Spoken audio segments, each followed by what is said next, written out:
Hello everyone, today we're going to be going over the June 2025 Life Science Biology Regents exam. In this video, we're going to be focusing on the ninth and last cluster of questions, which covers questions 43 to 48. We're going to start off with number 43, which talks about this blurb. It's titled Nature or Nurture, and it reads, during one winter in the 20th century, the Netherlands experienced a severe famine, which is a shortage of food. Some of the women that were in the early stages of pregnancy during the famine gave birth to children that had surprisingly average or even above average birth weights, considering the poor nutrition of their mothers. So what happened here is that there was a big lack of food. Mothers weren't able to access food. That's very important because whatever a mother eats goes directly to her developing baby. And you would expect the babies that would be born of a famine to actually be very low birth weight because they didn't get a lot of nutrition while they were developing. But what actually happened was these babies came out heavier than we expected, and they came out with normal birth weights. So number 43 asks us which question would help determine the role of DNA in passing genetic information that influenced birth weight from the mother during the famine to their children. Okay, so we're trying to determine the role that DNA has in passing genetic information. Well, how does DNA pass genetic information? Well, genetic information is passed through the DNA of your mother and father. So if we want to identify, well, does this trait just naturally occur inside the body, or does it come from your mom, or does it come from your dad, or does it come from both parents? Well, that's exactly what we're going to ask, and that's exactly what number 1 asks us. Okay, choice 1 is the correct answer here because it asks us, did the genes that play a role in determining birth weights come from both parents, right? Is this being inherited on the mother's side? Is this being inherited on the father's side? If you answer yes, then okay, this is just a trait that is inherited by both parents. If you say no, then maybe that this DNA does not play a role in passing this genetic information. Or if you say no and then investigate whether or not it comes from the mother only, then you could say, yeah, this DNA comes from the mother only or the father only. But again, the key detail here is that when you pass on genetic information, you always come from, or it always comes from, 50% of your mother's DNA in the egg, and then 50% of your father's DNA from the sperm. Okay, and this is not the first time the Regents has asked this question, right? What do you ask when you want to see if it's heritable? The answer choice will always be identifying whether or not the trait comes from both parents. Okay, choice 2 and 3 are wrong because it's saying that genes are made of amino acids. Genes are not made of amino acids. Genes are sections of DNA that are made of nucleic acids, not amino acids, and genes are not comprised of proteins. Genes are comprised of segments of DNA or nucleotides, okay? And finally, number 4 says, did the stomach cells of the mother have genes that played a role in birth weight? And sure, this might be a tempting answer, but again, if you want to pass on genetic information, you must identify or investigate the gametes. You need to see whether or not the DNA is coming from the egg or the sperm, right?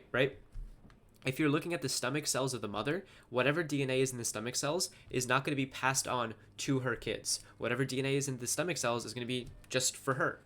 Whatever DNA is inside of the eggs is what's going to be passed on to the children, okay?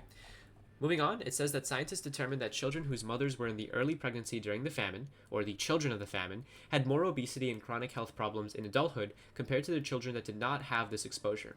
The children of the famine had changes in the expression of some of their genes. One of these genes, known as IGF-2, codes for a hormone. The codon chart below can be used to identify the amino acids that are coded for by a DNA sequence. So essentially, these kids that were born with these normal weights were kids that were born during a famine, and we see that they have a different expression of IGF-2 compared to kids that were not born during a famine. Okay, we don't know whether IGF-2 is expressed in greater amounts or lesser amounts, but we know that there's a difference in how it's expressed.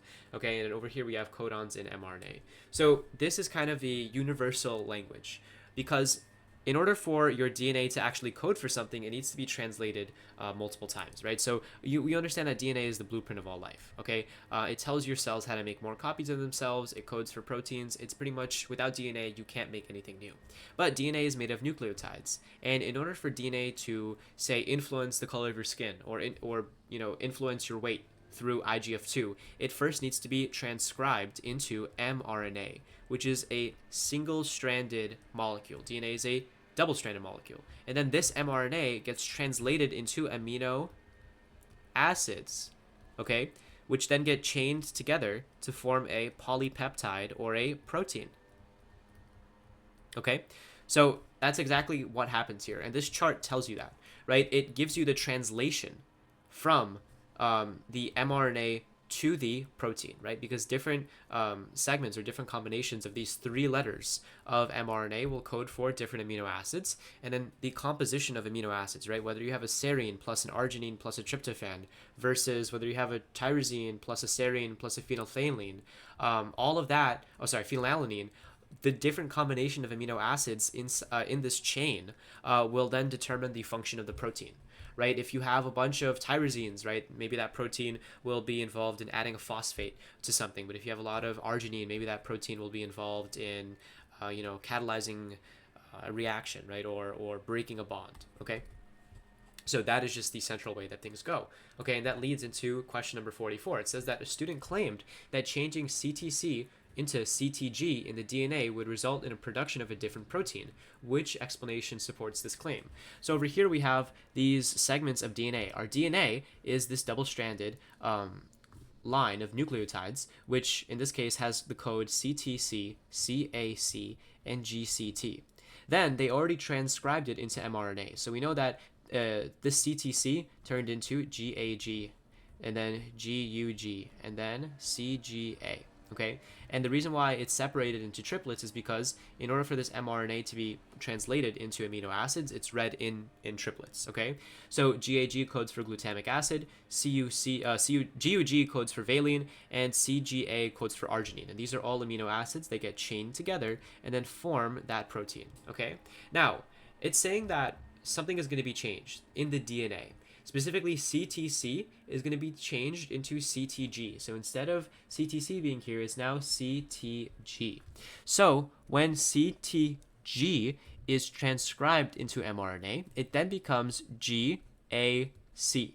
Okay, GAC.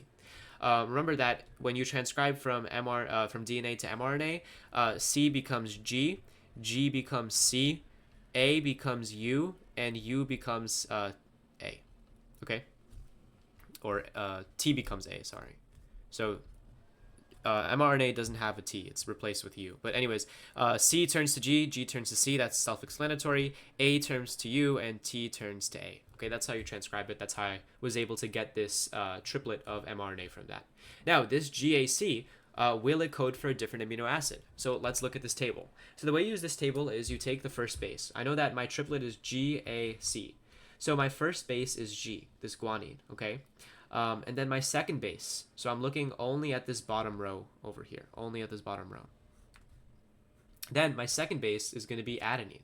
Okay, so now I'm looking at the intersection between these two. Okay, and they intersect over here in this box. And then finally, I'm looking at my third base, which is a C. So in this box, I'm looking for the C, which is aspartic acid. So I know that GAC codes for aspartic acid. Now, is that a different amino acid? Yes. We used to have glutamic acid here, but now we have aspartic acid. So choice 1 says when GAG turns to GAC, aspartic acid is included in the protein instead of glutamic acid. And that's the correct answer, right? Because this chain, or these beads, which are all amino acid, this long chain of amino acids is highly specific in its function, right? If you change one of these amino acids, that has the possibility to change how this entire protein operates, okay? So even though, glutamic acid to aspartic acid, they're both acids, that's actually wrong, right? That could have a long-lasting impact on the function of this protein, okay? Choice 2 is wrong because there is a change to the protein produced. The only time that you won't have a change based on a mutation is if this mutation produced another glutamic acid. So for example, if we had a mutation from GAG into GAA, that wouldn't impact the protein because GAA would just produce another glutamic acid and you'd still have the same amino acid there, okay? So that's false because we produced a different amino acid. All right, choice 3 says when GAG turns to GAC, the protein would include a valine. That's false, right? It's not valine, it's aspartic acid.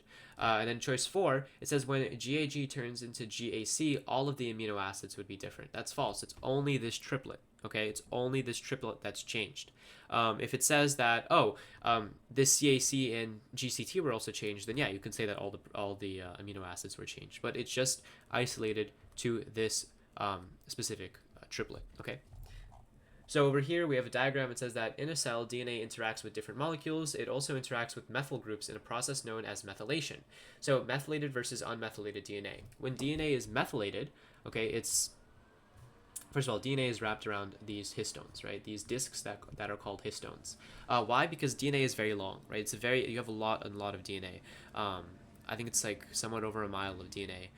It can be found inside of a nucleus. I don't know about that. I think I heard that in school sometime. But it is a very, very long molecule because you have literally billions and billions and even trillions of base sequences. So the way that you fit those long strands of DNA inside of that tiny nucleus is by wrapping them around very tightly and tightly and tightly. And that DNA is wrapped around these discs called histones. Okay? And you can make that DNA wrap around even tighter by adding methyl groups or methylating it. And at some point, this DNA is wrapped so tightly around this histone, right? And it's kind of stapled to this histone by these methyl groups that it can't be read. The DNA polymerase that comes and binds to this DNA and begins reading it literally can't read it because it's stapled to the stack of histones. Okay, but when you remove the methyl groups, you can see that it wraps around the histones much loosely. Right, there's less space. There's more space between them. So you can actually allow for transcription to occur because the proteins that bind to the DNA actually have space to bind to the DNA and then read it around the histones and then produce an mRNA. So the diagram then says that IGF-2 gene codes for a hormone that promotes fetal growth. The children of the famine had less methylation of the IGF-2 gene that is typical in older children. So why is that important? Well, in order for you need IGF-2 to grow, right? And in the famine, because you don't have a lot of nutrients, it's important for you to continue growing. So by removing these methyl groups, you're able to transcribe IGF-2 a lot more because you're adding more space, which makes the DNA more readable. Okay. So number 45 asks us to construct an explanation based on the evidence for how structure of unmethylated DNA impacts the function of IGF-2, resulting in greater birth rate. Okay. So what is so special about unmethylated DNA, and why does that make more IGF-2 produce? Like, why does that lead to a greater production of IGF-2? Well, you can just say that more IGF-2 is transcribed when DNA is unmethylated. So more growth hormone is made.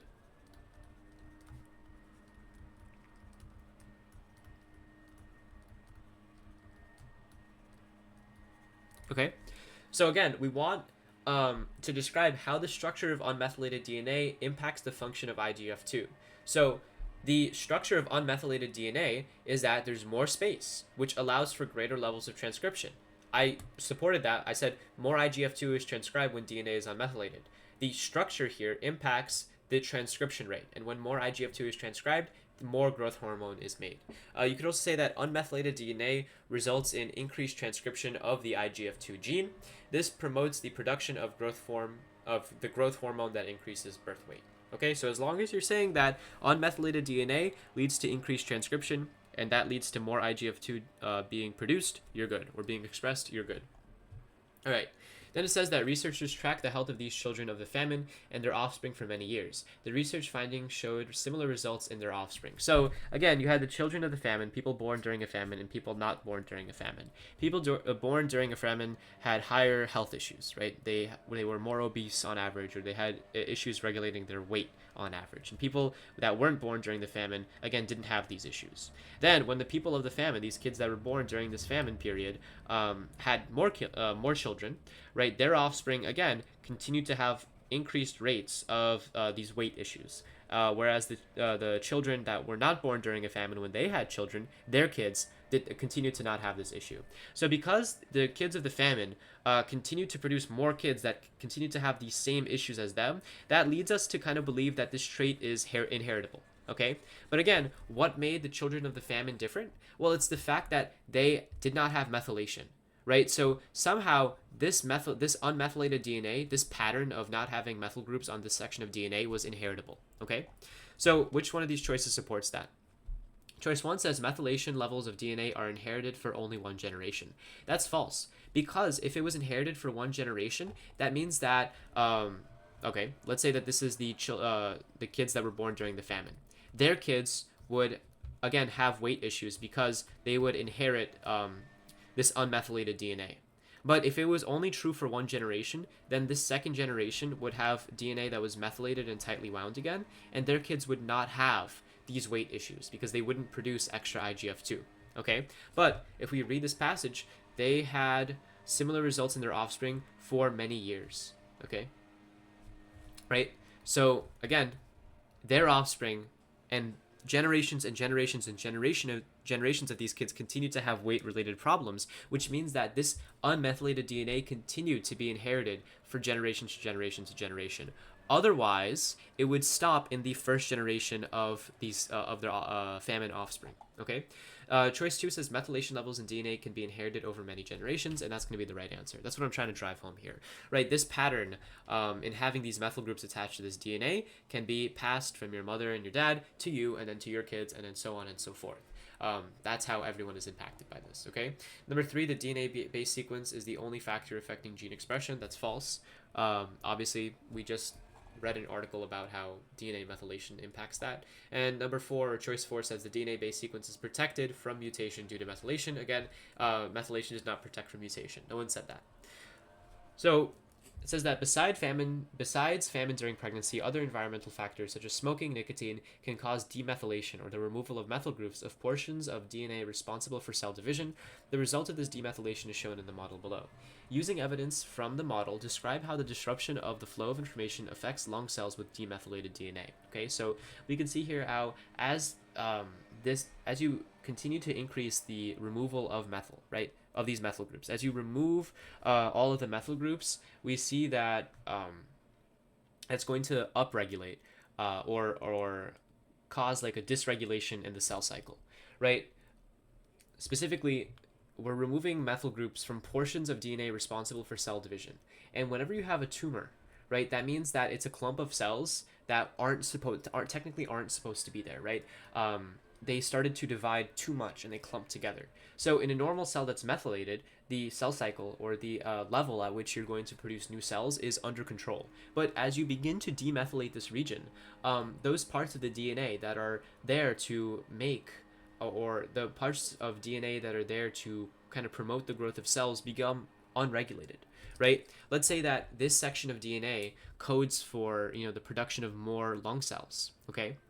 Right now it's methylated. You don't need more lung cells at this point, right? But as you smoke, you remove these methyl groups, and these genes that promote the growth of these cells are activated. And sure, that might sound like a good thing. Oh yeah, your lungs are growing, but at a certain point, your lungs grow too much, and the cells become cancerous, right? Because it's an uncontrolled division. Because once these methyl groups are removed, due to that smoking from nicotine, they're not added back on. So you've turned on transcription, and you have no way of turning it off. Okay, so that's the issue here, right? And you can see that as you continue to turn it on, the tumors begin to grow and grow and grow. Okay, so the evidence here is that smoking leads to the demethylation of DNA, which increases cell division and forms tumor. That's all you have to say here. You could have also said that smoking can increase the risk of cancer by demethylating DNA, causing cells to divide abnormally. It's not normal for you to have tumors. Whenever you have tumors, it's because some cell divided too much, and it literally doesn't have any space, so it clumps together with the other cells that divided too much. Okay, if you're confused about what is the disruption of flow information, remember that DNA is the information for your cells, right? It's that blueprint that they follow. So all of a sudden, if you weren't supposed to, let's say you're reading a book, for like a book club or for class, right? And your homework is like to read up to like chapter 5, and teachers like don't read any further, and you read up to chapter 7, might have ruined the flow of the class lesson. So you could imagine, the book as the DNA, and the methyl groups kind of like staple the pages shut, so you can't access information that you shouldn't have access to yet. Right? So it's like stopping you from continuing to read this book and, going ahead of the class, right? And if you go too ahead of the class, then you disrupt the class lesson so much so that it's kind of hard to teach it at that point. So if you want to think about DNA as a book and these methyl groups as like stapling the pages of the book so you can't access it when you don't need it, then think about it like that, okay? But again, the flow of information is how the DNA gets turned into a protein, and in this case, that protein is expressed or plays a role in promoting the growth of cells, okay? Number 48 asks us which statement identifies a solution that researchers could use to decrease tumor growth and progression. Okay, so number 1 says use radiation to remove methyl groups from tumor genes. Now, I disagree with this answer, right? It's not the correct answer. Why? Because if you're removing methyl groups from these genes, that means that you're going to allow them to reproduce more. So the methyl groups are what's stopping these cells from growing. Okay, if you're removing more methyl groups, that means that they're going to grow even more, and that you're going to have even larger tumors. Choice 2 says use gene therapy to modify DNA to accelerate cell division. Again, in cancer and in tumors, you have uncontrolled cell division, really quick and uncontrolled cell division. So if you're accelerating cell division, you're just allowing the tumors to form at a greater rate, okay? Number 3, use medication to add methyl groups to the genes that cause an increase in cell division. That's the correct answer here. If you add methyl groups, you're now adding those staples to that DNA, which is that book, right? You're stopping the body from reading further from where it needs to read, or reading ahead of the class. And as a result, it's at pace, right? It's not reading what it doesn't need to read. It's processing information at the correct rate. Okay, if you methylate the DNA, you can turn off the genes that are causing this uncontrolled growth, right, or this uncontrollable cell division. Okay, number 4, use medication to increase the rate of mitosis. Again, if you increase the rate of mitosis is cell division. Increasing the rate of cell division will just make the issue worse because your body will then be producing more cells quicker. Okay, and that's the end of this video. That's also the end of the biology regents. So if you watched the series so far, thank you for watching through all 9 clusters. If you have any questions, please feel free to let me know in the comments down below. And if you were recommended this video but you want to keep going over this exam, in the description I've included a playlist that has videos that go over the first cluster all the way to this video, which is the 9th cluster. So if you watch all of those, you'd get a full review of this exam. Hope you have a nice day.